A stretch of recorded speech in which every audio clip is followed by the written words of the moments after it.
দৈনিক হ্ৰাস পাইছে টকাৰ মূল্য টকাৰ বিপৰীতে বৃদ্ধি পাইছে ডলাৰৰ মূল্য দেশত ভয়াৱহভাৱে বৃদ্ধি পাইছে নিবনুৱা সমস্যা দৰিদ্ৰতাৰ বাবে আত্মহত্যা কৰিছে সাধাৰণ জনতাই উন্নয়ন এতিয়া সুদূৰ পৰাহত দৈনিক অৱনমিত হৈছে টকা টকাৰ বিপৰীতে ডলাৰৰ মূল্য দৈনিক বৃদ্ধি পাইছে দেশত বৃদ্ধি পাইছে নিবনুৱা সমস্যাৰ পৰা আৰম্ভ কৰি বিভিন্ন সমস্যা দৰিদ্ৰতাই কঙা কৰিব ধৰিছে ভাৰতবৰ্ষৰ জনতাক ঠিক সেই সময়তে বিশ্ব বেংকৰ পৰা আহিছে এক ঋণাত্মক খবৰ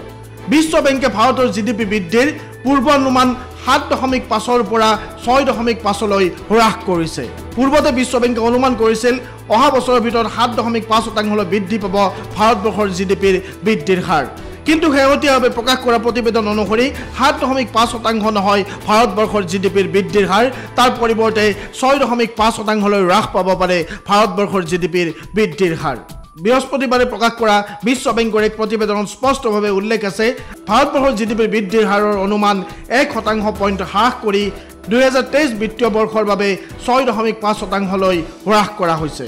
2023 বিত্তীয় বৰ্ষৰ বাবে যিকোনো বহুপক্ষীয় সংস্থাই কৰা এইটো হৈছে আটাইতকৈ কম বৃদ্ধিৰ অনুমান পূৰ্বতে অনুমান কৰা হৈছিল অহা বিত্তীয় বৰ্ষত ভাৰতবৰ্ষৰ জিডিপিৰ বৃদ্ধিৰ হাৰ 7.5লৈ বৃদ্ধি পাব কিন্তু সেই অনুমান ভুল বুলি স্বয়ং বিশ্ব বেংকৰ এক প্ৰতিবেদনত উল্লেখ কৰা হৈছে বিশ্ব বেংকৰ প্ৰতিবেদন প্ৰকাশ পোৱাৰ লগে লগে চৰকাৰৰ বিৰুদ্ধে এতিয়া সৰব হৈছে বিভিন্ন বিৰোধী ৰাজনৈতিক দল আনপিনে দৈনিক হ্ৰাস পাইছে টকাৰ মূল্য প্ৰতি ডলাৰৰ বিপৰীতে 82.82লৈ হ্ৰাস পাইছে টকাৰ মূল্য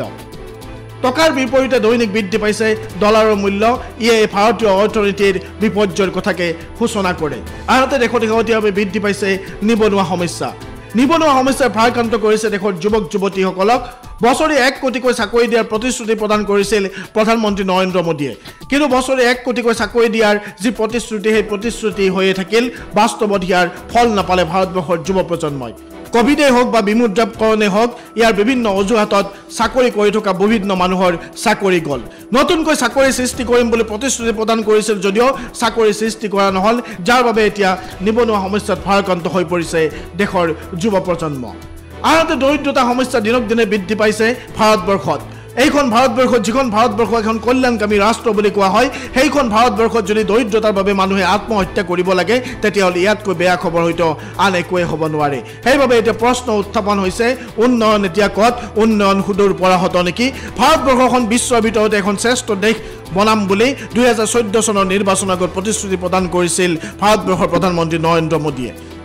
অমিত শাহৰ পৰা আৰম্ভ কৰি নৰেন্দ্ৰ মোদীলৈকে বিজেপিৰ বিভিন্ন কৰ্মকৰ্তাই প্ৰায় কৈ থাকে 2047 চনৰ ভিতৰত ভাৰতবৰ্ষ বিশ্বগুৰু হ'ব যদি নিবনুৱা সমস্যা সমাধানেই নহয় যদি দৰিদ্ৰতা সমস্যা সমাধান নহয় যদি অৰ্থনৈতিক বিপৰ্যয় হৈয়ে থাকে যদি ডলাৰৰ বিপৰীতে টকাৰ মূল্য দৈনিক হ্ৰাস পাই থাকে তেতিয়াহ'লে কিদৰে 2047 চনত ভাৰতবৰ্ষ বিশ্বগুৰু হ'ব সেয়া এক নুবুজা সাঁথৰ বিশ্ব বেংকে পূৰ্বতে পূৰ্বানুমান কৰিছিল ভাৰতবৰ্ষৰ জিডিপি 7.5%লৈ বৃদ্ধি পাব 2023 বিত্তীয় বৰ্ষলৈ কিন্তু সেই পূৰ্বানুমানকে ফুল বুলি এতিয়া কৈছে বিশ্ব বেংকে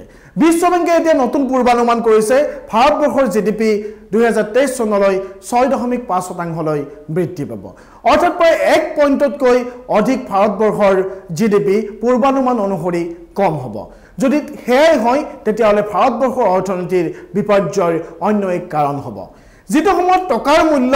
ডলাৰৰ বিপৰীতে দৈনিক হ্ৰাস পাই আছে যেটো সময়ত দেশত দৰিদ্ৰতা বৃদ্ধি পাইছে যেটো সময়ত দেশত নিবনুৱা বৃদ্ধি পাইছে সেই সময়ত যদি জিডিপি পুনৰ কমি যায় তেতিয়াহ'লে দেশৰ অৰ্থনৈতিক অৱস্থা কি হ'ব তাক লৈ এতিয়া বিৰোধী ৰাজনৈতিক দলসমূহে সমালোচনা কৰিছে 2014 চনৰ লোকসভা নিৰ্বাচনৰ আগত প্ৰধানমন্ত্ৰী নৰেন্দ্ৰ মোদীয়ে প্ৰতিশ্ৰুতি প্ৰদান কৰিছিল দেশৰ পৰা দৰিদ্ৰতা নিৰ্মূল কৰা দেশত নিবনুৱা সমস্যা নোহোৱা কৰাৰ আৰু দেশখনৰ জিডিপি বৃদ্ধি কৰাৰ কিন্তু তাৰ এতিয়া বাস্তৱ ছবি প্ৰতিফলিত হৈছে দেশত নিবনুৱা বৃদ্ধি পাইছে দেশত দৰিদ্ৰতা বৃদ্ধি পাইছে আৰু জিডিপি দৈনিক কমি আহিছে